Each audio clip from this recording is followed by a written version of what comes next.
Assalamualaikum warahmatullahi wabarakatuh. Selamat pagi, salam sejahtera bagi kita semua. Perkenalkan, nama saya Trilara Sasri Juliarti, NIM E1E019-322 dengan nomor absen 13 kelas 5I dari program studi pendidikan guru sekolah dasar Fakultas Keguruan dan Ilmu Pendidikan Universitas Mataram. Pada video kali ini saya akan mencoba menjawab pertanyaan dari ujian tengah semester mata kuliah pembelajaran Bahasa Indonesia dan Sastra SD. Ada 3 tipe belajar bahasa, yang pertama yaitu belajar bahasa, yang kedua belajar melalui bahasa, dan yang ketiga belajar tentang bahasa. Apa bedanya dari 3 tipe tersebut? Yang pertama adalah belajar bahasa, yaitu mempelajari suatu bahasa dengan berfokus pada penguasaan kemampuan berbahasa atau kemampuan berkomunikasi seseorang dengan menggunakan bahasa yang renyah. Nah, dalam hal ini seseorang dituntut 2 hal, yaitu pertama, kemampuan ia untuk menerima pesan atau memahami atau menafsirkan pesan dari orang lain, dan yang kedua, kemampuan ia untuk menyampaikan pesan menggunakan bahasa yang dipelajarinya. Itu yang disebut dengan belajar bahasa. Kemudian, apa yang dimaksud dengan belajar melalui bahasa? Belajar melalui bahasa adalah menggunakan bahasa untuk mempelajari suatu pengetahuan, ilmu, sikap, ataupun suatu keterampilan. Dalam konteks ini, sebenarnya bahasa merupakan suatu alat untuk mempelajari suatu pengetahuan atau ilmu seperti matematika, sejarah, IPS, dan sebagainya.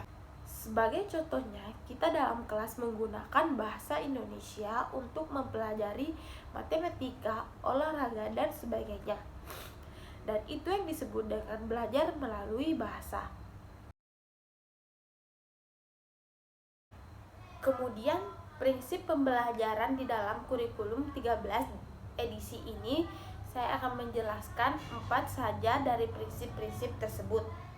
Yang pertama yaitu prinsip dari siswa diberitahu menjadi siswa mencari tahu. Jadi sebelum adanya kurikulum 13, siswa bertindak sebagai penerima informasi atau penerima pengetahuan dari sumber belajarnya, yaitu guru. Namun di kurikulum 13, guru tidak lagi memberitahu siswa, tetapi bertugas untuk membangkitkan rasa ingin tahu siswa di dalam dirinya terhadap suatu fakta. Jadi nanti di dalam kelas guru akan menyajikan suatu fenomena atau fakta yang akan diamati siswa. Kemudian siswa bertanya kepada fenomena ini jadi bisa terjadi atau kenapa ada fakta seperti itu.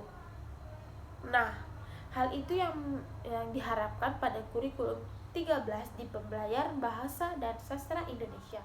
Kemudian ada prinsip yang kedua, yaitu dari guru satu-satunya sumber belajar menuju pembelajaran yang sumber belajarnya itu multidimensi.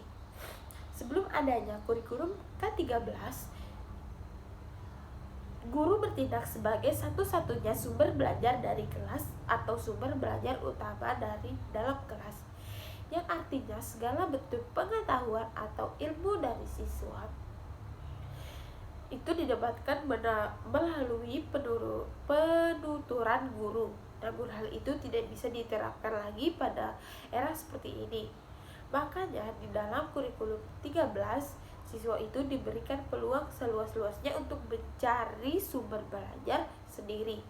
Misalnya siswa dapat belajar share melalui majalah, melalui koran, perpustakaan, atau referensi-referensi yang lainnya. Nah, hal ini yang dinamakan bersumber belajar yang multidimensi, yang artinya guru bukan lagi satu-satunya sumber ilmu pengetahuan yang didapatkan oleh siswa. Kemudian ada prinsip yang ketiga, yaitu pembelajaran parsial menuju pembelajaran terpadu.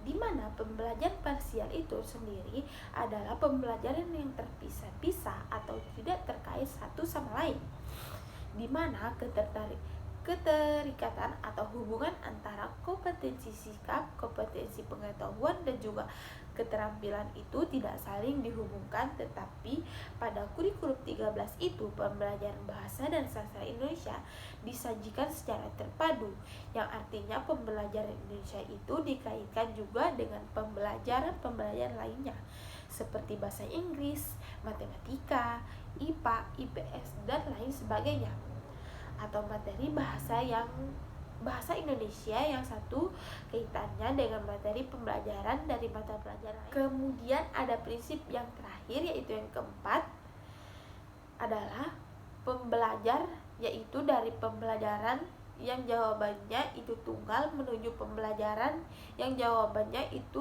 multidimensi. Nah, tentu di kurikulum ke-13 guru juga harus menyadari bahwa kebenaran itu sifatnya bukan kebenaran yang tunggal. Hal ini harus ditanamkan oleh guru kepada peserta didik supaya peserta didik mampu mengetahui apa itu kebenaran multidimensi. Katakanlah sebagai contoh, ada dua siswa yang mengamati satu fenomena yang berbeda. Satu siswa itu mengamati satu bola dari jarak 5 meter. Tentu akan terlihat di kepalanya adalah bola yang utuh. Tetapi bagaimana jika satu siswa lagi itu mengamati bola itu dari sudut pandang lain atau jarak 100 meter, 1000 meter, atau dari atas gunung? Tentunya akan terlihat adalah satu titik kecil. Nah, apakah dari dua jawaban dari sisi ini salah satu tentu tidak, karena memang keduanya itu tidak dapat dibenarkan. Dan benar adanya hal ini yang dimaksud dengan kebenaran multidimensi yang diharapkan pada kurikulum 13.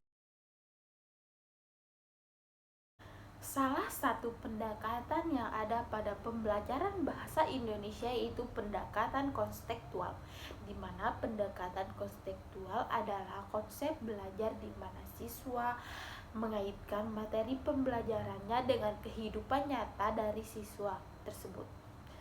Nah, hasilnya ada beberapa komponen dari pendekatan konstekstual ini.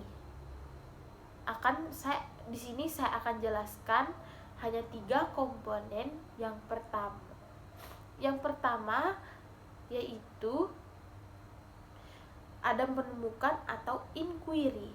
Jadi pada komponen menemukan atau inquiry ini pengetahuan dan juga keterampilan yang didapatkan oleh siswa diperoleh dengan cara menemukan sendiri.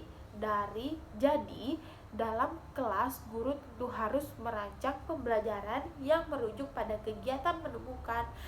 Adapun langkah-langkah dalam menemukan metode inquiry ini yaitu yang pertama ada merumuskan masalah, kemudian mengamati, analisis, dan juga yang terakhir adalah mengkomunikasikan.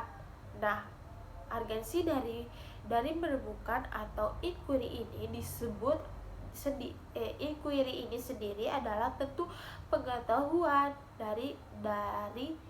dan keterampilan yang didapatkan siswa melalui menemukan sendiri akan jauh lebih melekat pada otaknya daripada penjelasan yang dituturkan oleh guru. Nah, kemudian ada komponen yang kedua yaitu pemodelan atau modern, di mana pemodelan atau modeling ini adalah menghadirkan atau menampilkan suatu model yang bisa dilihat dari rasa ataupun ditiru oleh siswa. Misalkan ketika guru ingin siswanya membaca puisi, tentu guru terlebih dahulu harus menjadi model bagi siswanya. Ia harus memperagakan bagaimana cara membaca dan melenturkan puisi itu dengan cara yang baik dan benar. Nah, dari pemodelan atau modeling ini, tentu pengetahuan atau keterampilan yang didapatkan oleh siswa dengan cara mengamati, dengan cara menirukan model yang dimana modelnya adalah seorang guru atau benda yang lainnya. Tentu pengetahuan dan keterampilan itu akan dengan sendirinya bisa didapatkan oleh siswa. Yang ketiga adalah reflection atau refleksi, di mana reflection itu adalah cara berpikir tentang apa yang sudah dilakukan di masa lalu. Nah, dalam reflection ini membantu siswa untuk mengingat-ingat lagi hal apa yang telah dilakukan pada saat pembelajaran hari ini, yaitu mengenai aktivitas kegiatan ataupun pengetahuan yang baru saja diterimanya. Nah, fungsi atau tujuan dari refleksi ini sendiri adalah untuk mengetes bagaimana sih kemampuan siswa atau pengetahuan yang telah didapatkan siswa, sejauh mana tertanam dalam benaknya pengetahuan tersebut. Oleh karena itu, sebelum mengakhiri pembelajaran, guru tentu harus selalu melakukan refleksi. Ini supaya mengetahui apakah tujuan pembelajaran hari ini telah tercapai atau tidak.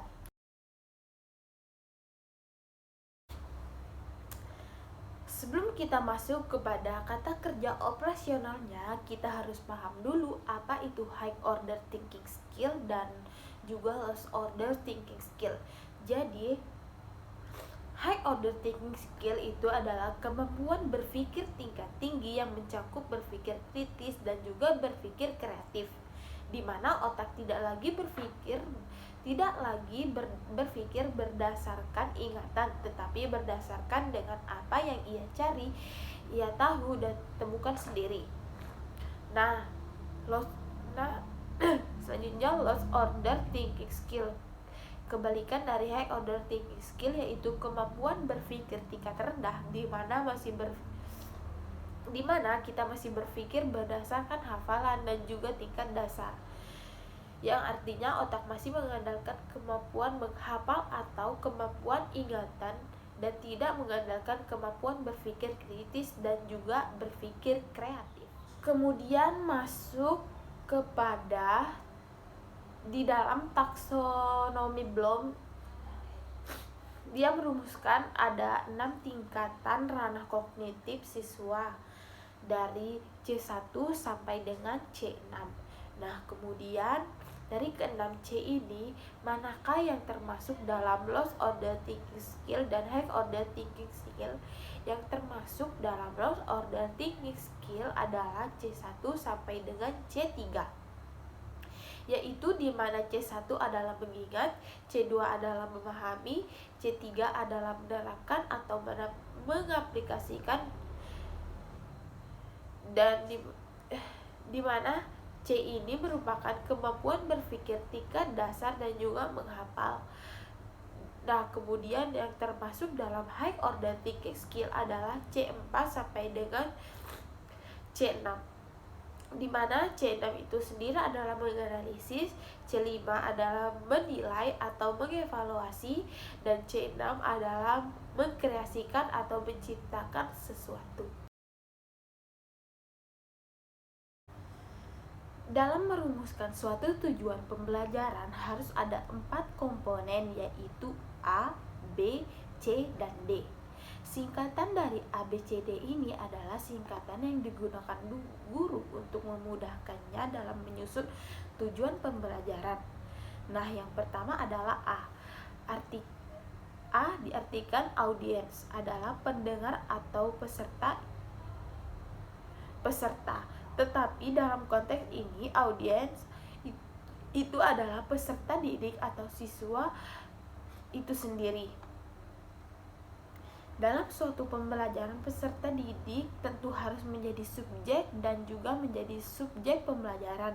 Kemudian yang kedua, B atau behavior adalah tingkah laku atau kemampuan atau keterampilan yang diharapkan bisa didapatkan siswa setelah proses pembelajaran. Biasanya behavior ini juga ditunjukkan dengan kata kerja operasional seperti mengingat, memahami, menerapkan, dan lain sebagainya.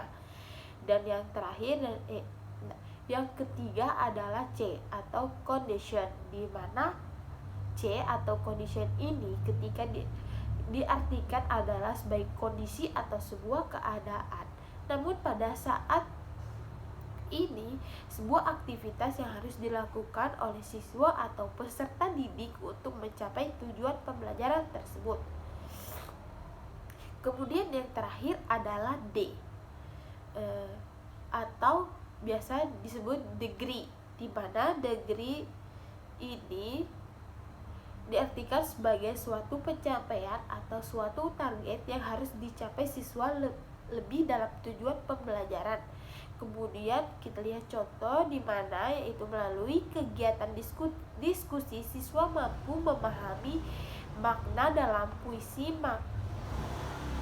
makna dalam puisi dengan baik dan benar. Nah, yang termasuk dalam degree di sini adalah kata baik dan benar. Kata baik dan benar ini adalah suatu pencapaian atau target yang harus dicapai siswa setelah melakukan pembelajaran.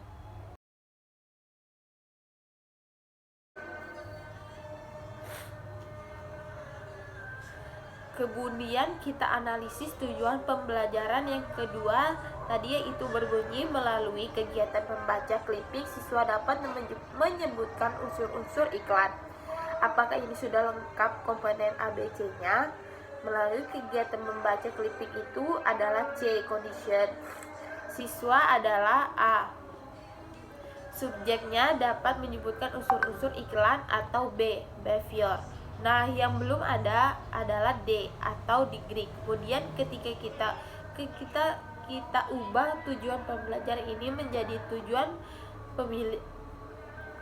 efektif akan seperti melalui kegiatan membaca clipping siswa dapat menyebutkan unsur-unsur iklan dengan baik dan benar. Dari tujuan pembelajaran itu sudah memiliki tujuan pembelajaran yang efektif dan sudah melengkapi komponen A, B, C, dan D. Sekian jawaban dan penjelasan dari saya atas pertanyaan ujian tengah semester mata kuliah pembelajaran Bahasa dan Sastra Indonesia. Kurang lebihnya saya mohon maaf. Assalamualaikum warahmatullahi wabarakatuh.